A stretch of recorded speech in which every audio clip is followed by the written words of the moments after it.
Yo, what's up, droners? B here with Dronr Tech, brought to you by the GOATs of Part 107 Training.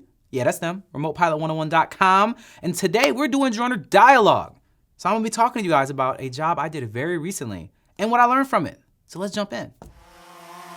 So recently, I got to do a hybrid FPV and cinema camera drone shoot at a drift racing track with drift cars for a car company brand, not a direct car company, but more like a part supplier kind of thing. And it was a commercial for that. And we ran into this, just like with every kind of professional drone job, we ran into a few, how do you say, complications. Yes, that's what we ran into.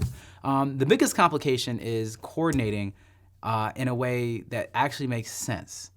So I want to talk about like how do you coordinate with a race car driver or a drift car driver when you can't have comms in the car. Because normally when you're doing car-to-car shooting or drone shooting with a car, vehicles, what I always would recommend is that you give them a walkie-talkie or something along that line so that you can communicate with them, whether it be a phone, whatever that is, you can communicate with them and tell them what you need to do. That does not work with drifting.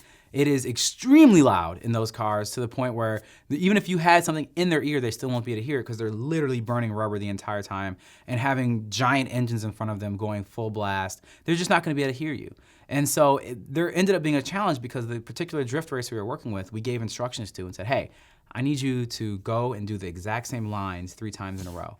Brother refused to do it. So that made it almost impossible for us to anticipate the drone moves, especially since we were doing do-si-do drone moves between, we were flying the Mavic 2 Pro as well as a custom frame FPV quad and being able to try to capture twice as much footage at once. That became nearly impossible. So what we ended up having to do was give my man very simple instructions and fly one drone at a time because otherwise us flying together without knowing the coordination of where the move was gonna be, it wasn't gonna work. And the fun part is he still couldn't take those instructions. So what we ended up having to do, because when you have talent that won't take your instructions, you have to figure out a way to get the shots for the client.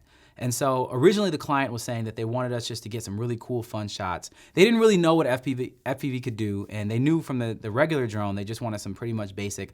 We want to get some follow shots, we want to get some tracking shots, we want to get some wide shots, and we want to get some top-down bird's eye is what we call them shots. So those are super easy. So the bird's eye was how I started the day, like while the FPV quad's flying all around them and stuff like that. I just went up super high. By super high, I mean the limit, which is 400 feet legally, and just pointed the camera straight down, framed up the track the way that it needed to be framed up, and allowed the car just to fly, just to spin around and do all those things in that frame.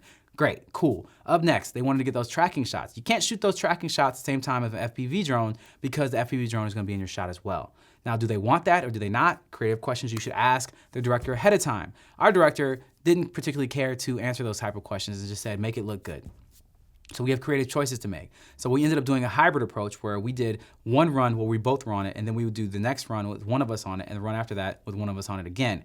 The complications there being that each run was completely different because the driver refused to run the same lines, regardless of what we told him. So what we ended up doing was that we had to just let the director know that we shot everything a lot a bit wider than we normally would want to do that, simply because we're obviously shooting in 4K. This is meant for web video, so you can punch in on it. And the other thing is that we didn't want to lose the frame of the car because we didn't know where the car was gonna go.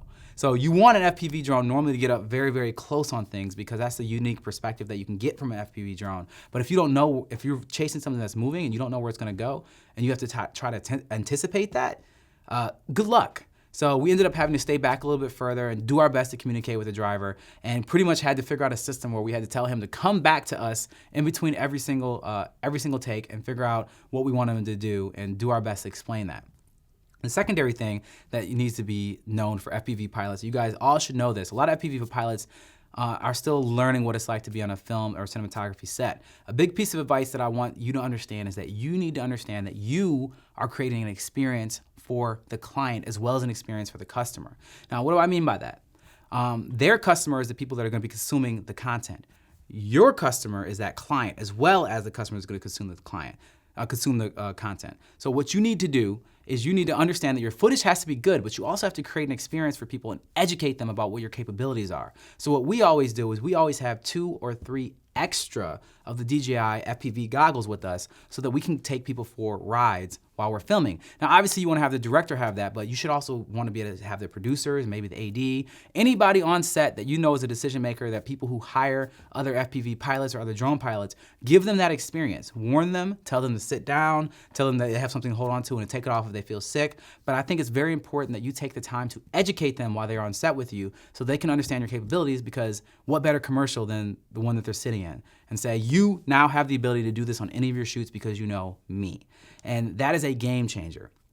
One other thing is setting expectations with that client is that FPV footage normally should not be delivered the day of the shoot. You normally want to smooth it out with Real Steady or whatever you're going to do, hyper smooth. However you want to do that, you don't want to give them the clanky footage of a GoPro attached to this FPV quad, so they have to figure out what they need to do with it. We also provide that service of saying we smooth out that footage and get it to you within 24 hours after the shoot and then send it to them.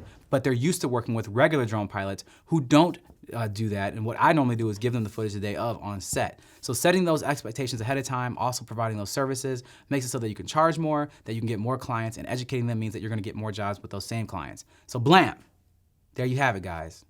Dronr Dialogue. Droners, I hope that this Dronr Dialogue was very helpful for you in getting you some more FPV clients, maintaining them, as well as doing some do-si-do with some difficult subject matters. As always, if you guys wanna see more, let me know. Put it in the comments, subscribe to the channel, like this, do all the things. And one of those things that you always do is make sure you stay fly.